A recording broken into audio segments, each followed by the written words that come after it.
दोस्तों, आज मैं आपके सामने अपनी दूसरी कहानी लेके प्रस्तुत हुआ हूँ।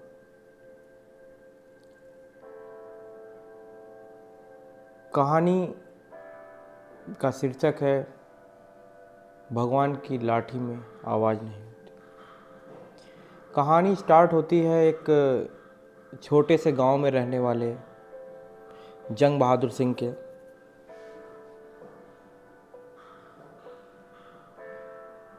जंग बहादुर सिंह अपनी परिवार की स्थिति को सुधारने के लिए निर्णय लेते हैं कि कलकत्ता जाकर वो कमाएंगे। जंग बहादुर सिंह कलकत्ता जाते हैं और एक कारखाने में उनकी नौकरी लग जाती है। वहाँ पर वो पूरी निष्ठा, पूरे मेहनत के साथ में काम करते हैं, जिसके कारण से उनकी पदोन्नति बहुत जल्दी हो जाती है और अच्छा खासा पैसा कमाने लगते हैं। जंग बहादुर सिंह, जिनके सिर्फ 3 लड़कियां ही थीं, उनके कोई पुत्र नहीं थे। इस वजह से वो अपने बड़े भाई के जो पुत्र अमित थे, उनको पुत्रवत प्रेम करते थे। लगाव ऐसा कि मानो पिता भी अपने पुत्र से उतना लगाव न रखे जितना लगाव उन्हें अपने भतीजे से, अमित से था। उसकी हर एक आवश्यकताओं की पूर्ति करने का उन्होंने जिम्मा ले रखा था।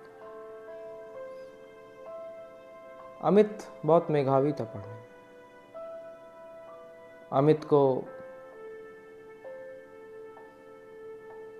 इस तरह से पढ़ाई के प्रति रुचि देखकर जंग बहादुर सिंह ने उसको उस छोटे से गांव से निकाल के अपने साथ कलकत्ता में उसकी पढ़ाई की व्यवस्था करने का निर्णय लिया। जंग बहादुर सिंह अपने भतीजे अमित को कलकत्ता लेके आते हैं। वहाँ पे उसकी पढ़ाई को सुचारू रूप से चालू रखते हैं और अपनी आवश्यकताओं की पूर्ति न करते हुए वो अमित की शिक्षा दीक्षा में लग जाते हैं।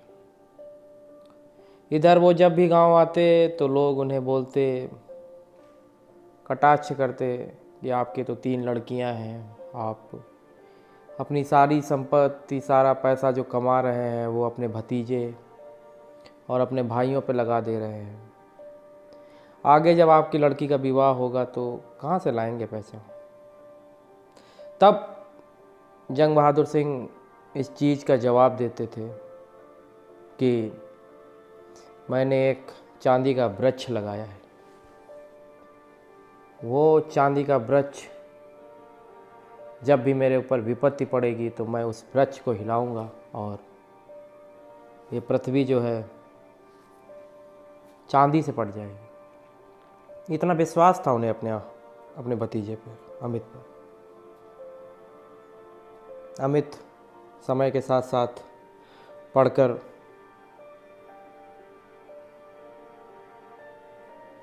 बड़े होते हैं। एक गवर्नमेंट विश्वविद्यालय में प्रोफेसर के पद पर कार्यरत हो जाते हैं। उधर काफ़ी लंबे समय के बाद जंग बहादुर सिंह के यहाँ पर लड़का होता है और इधर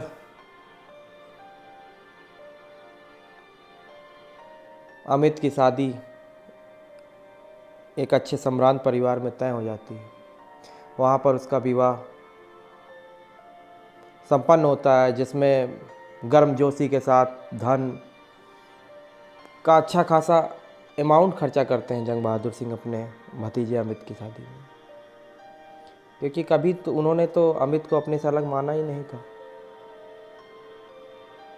कुछ समय और बीता, उसके बाद उनकी बड़ी लड़की जो विवाह के योग्य हो गई थी, उसका भी विवाह करने का समय आ गया था। उसका विवाह तय हो जाता है एक अच्छे परिवार में। लड़का अच्छा खासा कमाता भी था, परिवार भी संपन्न था, लेकिन शायद नियति को कुछ और ही मंजूर था। जैसे ही वो अमित के सामने ये सारी चीज़ें बताते हैं कि इस तरह से हमें शादी करनी है, इतना खर्चा आएगा, ये तो अमित किसी भी आर्थिक मदद से साफ मना कर देता है और आपस में जो प्रॉपर्टी थी उसको भी 2 हिस्सों में बांटने का निर्णय लेता है। फिर क्या था दोस्तों, मानो जंग बहादुर सिंह के ऊपर विपत्तियों का पहाड़ टूट पड़ा, क्योंकि जो भी पैसा था उनके पास में वो तो सारा उन्होंने अमित के ऊपर लगा दिया था। कुछ खास पैसा नहीं था उनके पास। कहते हैं ना दोस्तों कि जब विपत्ति आती है तो चारों तरफ से आती है। मानो जैसे उन्होंने अपने भतीजे को ना पाला पोसा हो, जैसे किसी सांप को दूध पिलाया हो, जो शायद अब उनको डसने के लिए तैयार था। फिर भी कुछ भी करके जंग बहादुर सिंह अपनी पुत्री का विवाह तो कर लेते हैं, लेकिन अमित द्वारा दिए गए इस धोखे को ने उनको अंदर से पूरी तरीके झकझोर दिया था, क्योंकि अपनों के द्वारा दिए गए जख्म काफ़ी गहरे होते हैं। क्योंकि ये चीज़ तो उन्होंने कभी सपने में भी नहीं सोची थी कि अमित उनके साथ ऐसा करेगा, क्योंकि उन्होंने तो अपने पुत्र से भी ज़्यादा प्रेम किया था। अब धीरे धीरे समय बीता, लगभग 2-3 साल के बाद 3 साल के बाद उनकी अकस्मात मौत हो जाती है। उसके बाद पीछे छूट जाती है एक लड़की जिसकी शादी हुई होती है और 2 लड़कियां जिनकी शादी होना बाकी थी, और एक वो 5 साल का बच्चा जो अभी कुछ समय ही तो हुआ था उसको दुनिया में आया। लेकिन कहते हैं जब विपत्तियां आती हैं तो भगवान भी उनको कहीं ना कहीं से कोई ना कोई रास्ता निकालता है।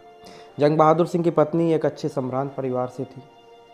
उनके भाइयों ने सारा जिम्मा उठाया, लड़कियों की शादी की दोनों, और उनके लड़के को पढ़ाया। अंत में वो लड़का आगे चलकर